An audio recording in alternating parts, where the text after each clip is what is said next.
it was too quiet outside. Then Diablo snapped his fingers. At that moment, the tent blew away. Calgurio and the others were able to the scene outside.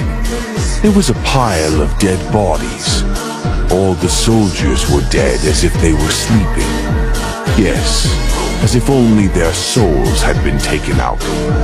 No, Calgurio realized that was exactly what had happened.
Diablo.